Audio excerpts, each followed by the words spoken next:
예, CBS 라디오 박종현 판승부 함께하고 계십니다. 이번 시간에는 국민의힘의 새 지도부로 선출된 김민수 최고위원과 함께 주요 현안 짚어보겠습니다. 위원님 어서 오십시오. 네, 안녕하세요. 반갑습니다. 오랜만에 뵙겠습니다. 예, 두 분은 인사 나눠주시고. 네, 안녕하세요. 반갑습니다. 예, 지금 국민의힘 연찬회가 진행 중인데 도중에 또 방송 스케줄 때문에 나오셨습니다. 네네. 여기 CBS가 먼저 약속이 돼 있어서 연찬회보다 약속을 지키는 정치인 네. 김민수 최고위원과 함께하고 계십니다. 연찬회 분위기가 어땠습니까?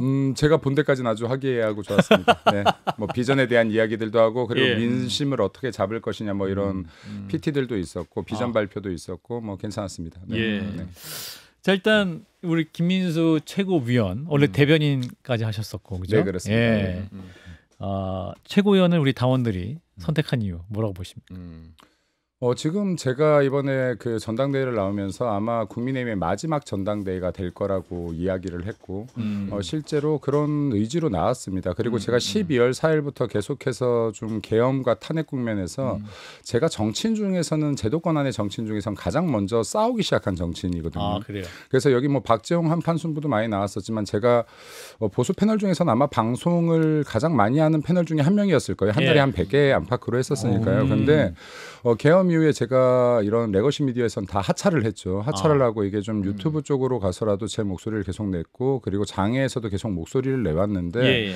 이러한 부분들에 당원들이 당연히 공감하니까 사실 캠프도 없이 제가 선거를 뛰었고 조직도 없이 선거를 뛰었는데 당원들이 이런 공감이 하니까 당연히 표를 주셨겠죠. 그리고 또 많은 분들이 김민수는 지금 당원들 중에서도 극단적인 분들한테만 표를 받을 거야라고 했거든요. 그런데 실제 대국민 여론조사에서는 또 제가 1등을 했죠. 네, 그러니까 당원에서는 지금 오차 범위로 2등을 했고 쟁쟁한 분들 많으시지만 대국민 여론조사에서는 1등을 했습니다. 그래서 이게 당원분들이나 지금 보수를 지지하시는 분들께서 보수의 위기와 그리고 대한민국 자유 대한민국의 위기에 공감해 주셨다라고 봅니다. 네. 그러니까 일단 일각에서 말하는 것처럼 어떤 구구 지지층만 나를 지지한 것이 아니라 데이터가 말해주죠. 데이터가 말해준다.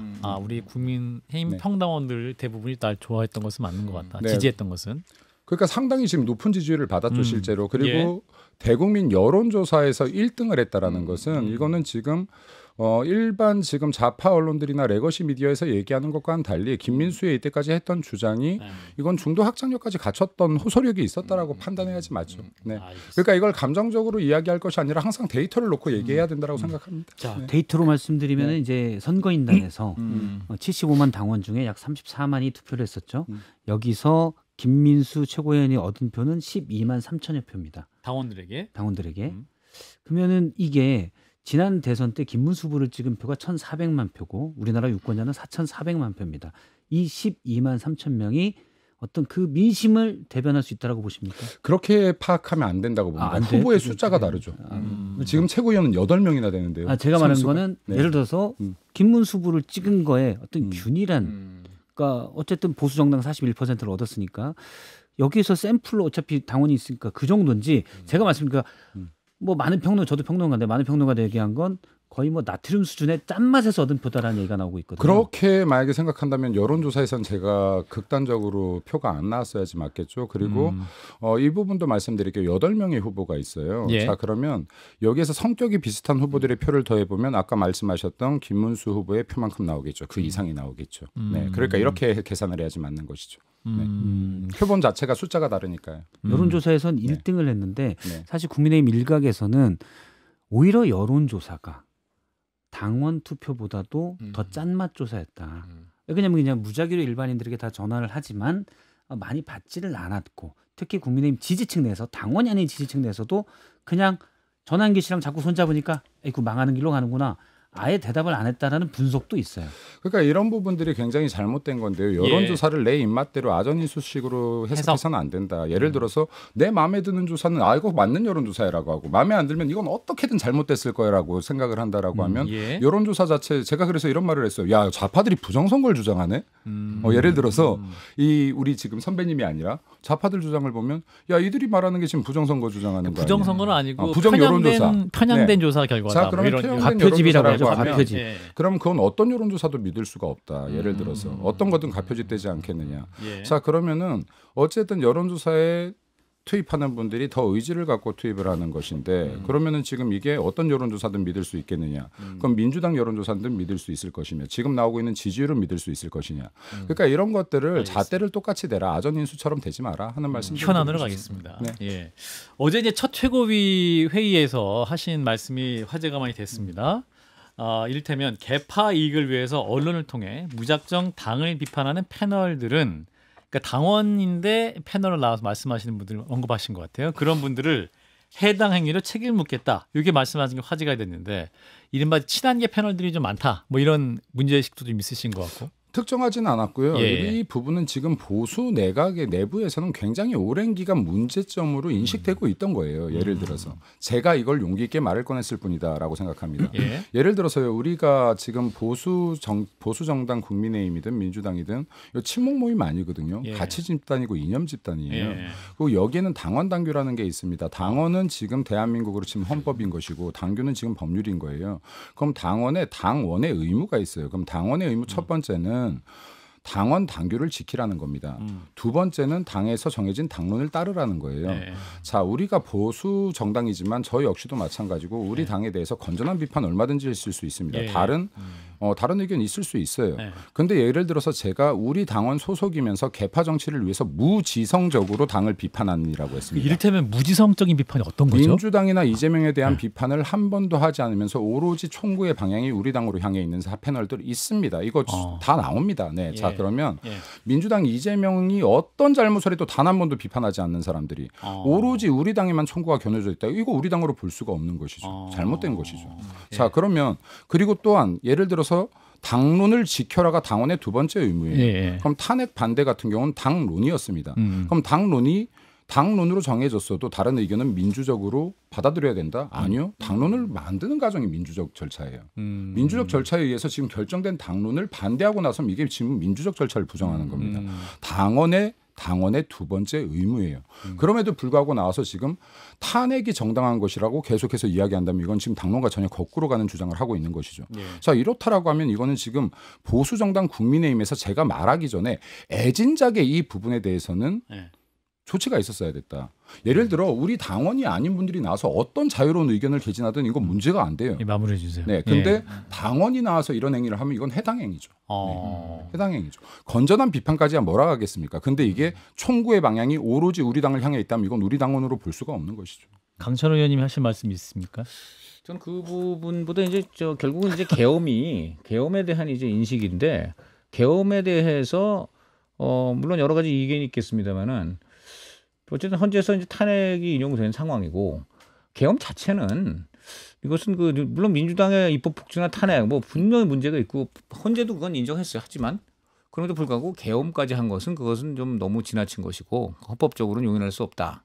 저는 이거 일반적인 우리 국민들의 좀 생각인 것 같은데 물론 그렇게 얘기 안 하실 수도 있겠습니다만 저는 그렇게 생각을 합니다. 근데 지금 우리 김 의원께서는 정말 계엄에 대한 지금 현재의 분명한 입장 무엇인지 그리고 탄핵 판결에 대한 분명한 입장 무엇인지 그러니까 저는 이게 방금 그래도 중립적인 입장에서 말씀하신 편이라고 봐요. 예. 자, 근데 제가 굉장히 주의해야 된다라고 판단하는 것은 정치인들이나 패널들이 국민의 뜻입니다라고 표현하는 거예요.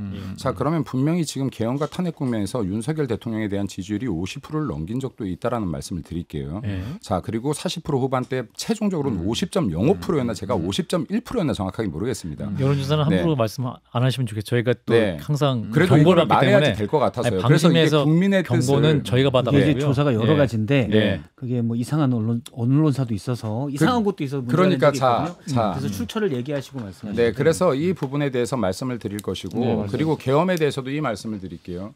계속해서 계엄을 잘 됐냐 잘못됐냐라고 흑백 논리로 딱 가두려고 하는 거예요. 자, 계엄을요 한 사건으로 떼서 이게 잘 됐어 잘못됐어라고 하면 안 돼요. 아까 제가 그래도 합리적으로 말씀하셨다라고 하는 건 계엄의 흐름을 말씀하셨기 때문입니다. 계엄 역사의 흐름의 과정 중에 하나이고요. 그럼 계엄이라는 사건이 발생할 수밖에 없었던 민주당의 국헌 문란 행위가 분명히 있었다라고 봅니다. 이 이전까지 29번의 탄핵 행위가 있었고 이 탄핵 중에선 지금 행정부의 수반들의 기능을 마비시키는 것들이 분명히 있었고 이거 너무 길어질 것 같은데요? 아니요, 계속 얘기해야 될 것 같아요. 그리고 29번의 예. 탄핵 소추 지금 이 중에서 탄핵된 건이 있나요? 없어요. 자, 그러면 행정의 기능을 분명히 마비시켰다. 그리고 계엄법에는 전시 사변뿐만이 아니라 사회 질서가 교란돼서 행정의 기능이 마비될 때도 계엄권이 발동하게끔 돼 있습니다. 대통령 권한에. 자, 그런데도 불구하고 계엄이라는 사건 사건 하나만 떼놓고 잘 됐냐 잘못됐냐 흑백 논리로서 예, 이게 잘못됐으니 탄핵이 잠시만요. 혼자 계속 얘기하시면 안 돼요. 다 끝나가요. 네, 그래요? 끝나가요. 바로 끝내세요. 그러면. 네, 그러면 탄핵이 잘못된 것이라고 흑백 논리로 가두면 안 되는 것이다. 이걸 제대로 역사의 가정으로 봐야지 민주당이 잘잘못까지 드러나는 것인데 이런 식으로 몰아가서는 안 된다라는 말씀드릴게요. 헌법재판소의 결정이 어떻게 났냐면 물론 민주당의 지나친 탄핵, 정치가 실종된 그러니까 탄핵이라는 거는 과도한 그 당시 국무위원들에 대한 탄핵이 있었죠. 지나친 면이 있었지만 그래도 군사를 동원하는 계엄을 하는 거는 완전히 뭐 표현은 제가 완전히라고 했지만 이건 반헌법적이고 그래서 파면한다는 결정을 헌법재판소가 내렸거든요. 8명 전원 일치입니다. 여기에 동의하지 않으십니까? 네, 동의하지 않습니다. 네. 아니 아까 당원을 지켜야 된다고 하면서 헌법재판소의 결정을 동의하지 않는다는 건 뭡니까? 헌법을 해석하는 우리나라의 유일한 기관이죠. 자, 헌법을 판결하는 유일한 재판이기도 해요. 그럼에도 불구하고 예. 법이라는 것은 지금 역사가 지난 다음에 다시 재평가를 하기도 합니다. 예. 제가 동의하지 않는다라고 표현하는 것은 분명히 지금 대통령의 개헌권도 헌법에 보장되어 있습니다. 근데 자, 그 그럼 판단이 대통령의 잘못됐다는 거잖아요. 헌법재판소의 그러니까 판단은. 그거는 대통령이 명확하게 얘기할까요? 헌법재판소가 이것에 대해서 판결할 권한이 원칙적으로는 없어야지 맞는 것이죠. 헌법재판소가 그런 권한이 지금 여기 없다고요? 미국에도 같은 사례가 있었습니다. 지금 미국에도 같은 사례가 있었죠. 미국은 대법원이죠. 미 연방 대법원에서는 예. 대통령의 이런 비상대권에 대해서는 법원이 판단할 수가 없다라고 얘기를 하고 있어요. 자, 우리나라는 지금 이 부분에 대해서 상당히 정치적인 부분들이 있었다라고 봅니다. 그리고 지금 대한민국에서 판결이 난 것들도 다시 재심 사건으로 넘어가는 것들이 분명히 있어요. 그리고 이 부분에 대해서는 제가 볼 때는 당장의 헌법재판소에서 이 판결이 난 건 맞습니다. 그럼에도 예. 불구하고 전 역사적 재평가가 충분히 이루어질 수 있는 사안이라고 봅니다. 역사적 뭐 예, 더 논쟁을 제가 하나만 예, 아니 예. 뭐 충분히 이해합니다. 그런 주장하실 수 있어요. 그런데 지금 공당의 최고위원이십니다. 대한민국 얼마 전까지 집권당이었고 그렇다면 이건 어쨌든 헌재도 재판인 법원인데 법원의 판결을 내린 겁니다. 국민의힘이 이제 이재명 대통령 공격하는 건 대표적인 게 정과자고 뭐 지금 재판받고 있는 범죄 혐의자고 하는 건데 그것도 다 결국은 법원의 재판을 전제로 결국 법원이 예를 들어 이재명 대통령이 최종적으로 범죄했다 선고하면 그걸 갖고서 결국 이재명 대통령도 이제 국민의힘을 비판은 그렇게 되는 거잖아요. 그런데 여기 그런 논리라면 여기도 적어도 뭐 물론 이견을 제시할 수는 있으나 그 판결 자체는 수긍할 수 없으나 받아들인다 정도는 말씀하셔야 되지 않나 싶습니다. 어떻게 보세요? 그 말 뜻이었어요. 판결 자체는 어쩔 수 없이 받아들여야지 어떡하겠습니까? 그럼에도 수긍되지는 않는다. 그리고 이거는 제가 볼 때는 대한민국에서도 지금 여러 역사의 평가를 다시 하려는 움직임이 좌파에도 있는 것처럼 이 역시도 역사의 심판대에서 이거는 언젠가는 네. 다른 평가가 일어날 수 있다고 봅니다. 근데 이제 대통령이 계엄할 수 있는 권한이 있다고 해서 그렇기 때문에 모든 게 대통령의 계엄은 합법적이다라고 얘기하시는 건 저는 오류가 있다고 보는데 그러면 우리나라가 실질적 사형 폐지 국가지만 사형을 선고할 수 있잖아요. 그러면 어떤 공무원이 법원의 판단 없이 저놈은 내가 볼 때 죽을 죄를 지었어. 내가 집행하겠어. 이게 괜찮다는 거랑 똑같은 논리예요. 다른 논리죠. 아 그래요? 예를 전 똑같은 들어서요. 논리인 줄 자, 알았는데. 계엄 당일날 혹시 뭐 하고 계셨나요? 저요? 네. 약속 계엄 있었고 털어졌어요. 집에 들어가 있었습니다. 집에 계셨나요? 예. 우리 선배님 뭐 하고 계셨나요? 그때 아마 저는 그 집에서 잠깐만요. 그때 한번 잠깐만요. 책을 보시던 논쟁이 것 너무 같아요. 길어질 자, 것 같아서 그러니까 짧게 마무리해 주세요. 예. 이 계엄이라는 것을 계속해서 지금 이 사건 자체가 극단적으로 어떤 국민들의 불안을 조성했느냐. 예를 들어서 이 현장을 보면요. 국회 앞에 분명히 집회가 있었어요. 시위가 있었어요. 이분들 어떤 분들도 강경 진압하거나 한 사례도 없습니다. 방송국 방송 다 하고 있었어요. 예를 들어서 이걸 예전에 지금 우리 역사 속의 계엄과 계속 맞대어서 옛날의 계엄처럼 계속해서 호도해서는 안 되는 것이다라는 말씀드리고요. 대통령의 의중은 어떤 국민도 다치게 할 의도가 없었다. 그리고 어떤 국민도 불안하게 할 의도가 아니죠. 없었다. 아니죠. 네. 그것은 동의할 수 없습니다. 이거 더 토론을 하면 안 될 것 같고요. 당원 게시판 얘기로 넘어가겠습니다. 네, 뭐 토론하셔도 됩니다. 당원 게시판. 그래서 지금 당원 게시판 조사 당부감사와 함께 반드시 진행돼야 된다. 이런 말씀이신 거죠?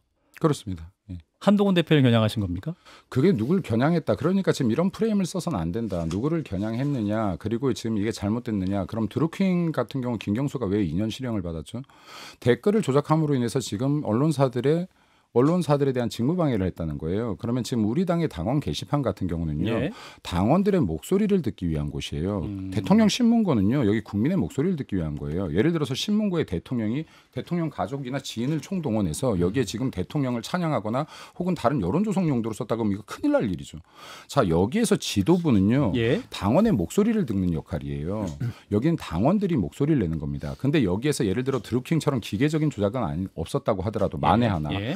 이게 지금 사람들의 아이디가 도용됐다거나 해서 지금 여기서 여론 조성용으로 이 댓글이 쓰여졌다라고 하면 이것은 지금 댓글의 자유의 문제가 아닌 거예요. 예를 들어서 드루킹 같은 경우도 언론사에 거기 익명이에요. 거기도 지금 실명 아니에요. 예. 자, 그러면 이걸 똑같은 잣대로 바라봐라. 그러면 지금 이건 당원 게시판의 기능을 마비시킨 것이고 이를 통해서 지금 여당에서 우리 여당에서 윤석열 정부를 당시 지금, 여당, 그죠? 네. 예. 그럼 여당에서 지금 윤석열 대통령에 대한 악의적인 여론을 만들기 위해서 지금 집단적 댓글이 작성된 거예요. 특정인에 대해서. 예. 그럼 이건 당연히 조사의 대상이 돼야지 된다고 저는 개인적으로 봅니다. 일단 법적인 걸 따져보면 드루킹에서는 말씀하신 대로 프로그램 킹크랩이라는 프로그램을 이용해서 포탈에 댓글 게시판이 정상적으로 작동될 이 업무를 방해했다는 거거든요. 그래서 2년이 나온 거고요. 만약에 지인, 그러니까 과거에 이런 댓글 사례들 판례들을 보면 지인들이 또는 이런 몇몇이 그냥 쓰는 것, 뭐 조직 옛날 시발단처럼 엄청나게 많게 아니면 거기에 대해서는 법적인 판단을 하지는 않았습니다. 자, 그러니까 사례로 든 것인데요. 이게 예를 들어서 법률적 판단까지는 가지 않더라도 우리 당에서는 충분히 조사할 만한 사건이라는 거예요. 왜? 지금 이걸 만약에 묵인한다라고 하면 앞으로도 당원 게시판을 이용해서 여론 조성하려는 세력들이 얼마든지 나올 수 있죠. 그리고 이것이 만약에 당을 분란시키고 당을 약화시킨다라고 하면 이건 당연히 당의 입장에서는 짚고 넘어가야 될 문제라고 봅니다. 뭐 주장하실 수 있다고 보는데 네. 근데 궁금한 건 장동혁 대표는 계속 통합을 얘기하고 있거든요. 단일한 대우로 민주당 이재명 또 민주당과 또 이재명 정권과 싸워야 된다라고 얘기하는데 일단 저는 이제 일단 한동훈 대표 싫어하시잖아요. 전 대표 싫어하시죠? 뭐 그렇진 않습니다. 개인적으로 그런 감정이 왜 있나요?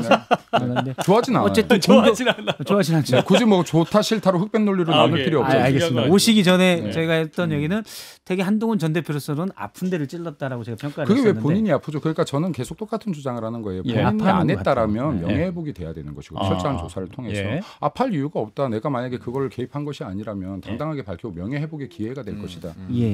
양양자 근데 최고위원이 근데 오늘 아침에 예. 장동혁 대표도 지금 당원 게시판을 조사해야 된다고 같은 생각입니까? 왜냐하면 그게 장동혁 대표가 계속 얘기하는 단일 대우랑은 반대되는 쪽이어서 반대될 이쪽은- 수도 있죠. 반대될 수도 있습니다. 그럼에도 불구하고 저는 지금 전당대회에서 이 부분에 대한 이야기를 했고 자, 그럼 이거는 제가 허튼 공약이 아니니 내가 당원들에게 뱉은 약속이니 저는 이걸 주장을 하는 것이고요. 그리고 만약에 이 반대 의견이 또 당내에서 당연히 있을 수 있죠. 이게 대표님의 속은 모르겠습니다만 당내에서 분명히 반대 의견은 있을 수 있습니다. 예. 자, 그렇게 된다라고 하면 결국 어느 쪽으로 갈 것이냐? 저는 당심대로 갈 것이라고 봅니다. 예를 들어서 많은 당원들께서 이걸 밝히고 가자라고 하면 밝히게 될 것이고 그리고 당원들이 그냥 묻고 가자라고 하면 묻고 가게 되지 않겠습니까? 그럼에도 불구하고 제 개인적으로는 굶어서 터지게 놔두는 것보다는 이게 덮는다고 해서 상처가 없어지지 않는다. 제대로 터뜨리고 상처가 이게 회복되게 하는 알겠습니다. 것이 맞다라고 생각합니다. 자, 시간이 얼마 안 남아서 영수회담. 그러니까 이제 여야 지도부 만남 이재명 영수회 대통령 동이라고 불러달라고 하네. 여야 지도부의 만남. 예, 회동. 해야 한다고 보십니까? 장동혁 대표? 상황에 따라 다르다고 봅니다. 어떤 상황이 네. 해야 됩니까? 예를 들어서 지금 민주당이 굉장히 그 지지율이 급락하고 있거든요. 아주 큰 폭으로 급락을 했는데 이것에 대한 지금 어떤 반사 효과를 얻기 위해서 민주당이 민주당이 내려가서 반사 효과를 하려고 받기 한다? 위해서면 그럼 이거는 지금 장동혁 대표가 갔을 때 병풍 역할뿐이 안 되는 거죠. 사진 찍히는 역할뿐이 안 되는 것인데 영수회담이라고 한다라고 하면 그래도 최소한의 의자는 있어야 된다. 그럼 저는 지금 이재명 대통령. 예. 뭐 예를 들어 영수회담을 지금 주장한다라고 가정을 하면 전 최소한 3가지 정도는 얘기해야 된다라고 봐요. 그럼 지금 여기에 정치보복성 수사, 인권유린 행태 중단하겠다. 그리고 정치보복성으로 지금 우리 여당 내 이 수사의 범위를 무작위로 확대하는 것 중단하겠다. 네, 그리고 지금 입법 폭주하고 있는 것 지금 이 여당과 야당의 전혀 의견 일치를 이루지 않고 무작위로 그냥 입법 다 올리고 있는 것 이런 부분들에 대해서 앞으로 야당과 협조를 하겠다 정도는 얘기해야 될 것 같아요. 왜냐하면 지금 우리 야당은 지금 이 발언을 이미 했어요. 30초? 네, 이 발언을 여당이 국익과 국민에 도움이 되는 법안이라면 우리도 협조하겠다는 말을 했습니다. 이 부분은 장동혁 대표가. 예. 그렇다라고 하면 여기에 대해서 분명히 이재명 정부도 이러한 부분에 대해서 이런 것들은 우리들이 받아들일게 하고 영수회담을 제안해야 된다고 봅니다. 권성동 의원에 대한 체포동의안 국회로 올 것 같은데요. 어떤 입장이세요? 20초. 체포동의안 들어와서는 안 된다라고 봅니다. 체포동의안이 왜 들어와야 됩니까? 예를 들어서 도주의 우려가 있습니까? 증거인멸의 우려가 있습니까? 그리고 대한민국은 헌법상에 지금 종교의 자유가 보장돼 있어요. 이게 만약에 특정 종교에 대한 지금 탄압으로 1억 원을 보인다라고 하면 받았잖아요. 네. 2억 받은 게 지금 확정됐나요? 안 예. 됐잖아요. 그러니까 이제 그걸로 그러니까 영장을 받았다라고 하면 청구했으니까. 안 되죠. 그건 이제 혐의가 법원이 있다는 판단을 거죠. 법원이 혐의가 판단을 네, 그러니까 혐의가 있다라고 해죠. 대한민국 헌법에 무죄 추정의 원칙도 있고 종교의 자유도 마무리해 있다는 주세요. 말씀드리겠습니다. 그래서 여기 지금 CBS도 기독교 방송인데 특정 종교의 탄압은 기독교로도 이어질 수도 있고 불교로도 여기까지 이어질 수 하겠습니다. 있다는 말씀드리겠습니다. 김민수 국민의힘 최고위원이었습니다. 고맙습니다. 네, 감사합니다. 네.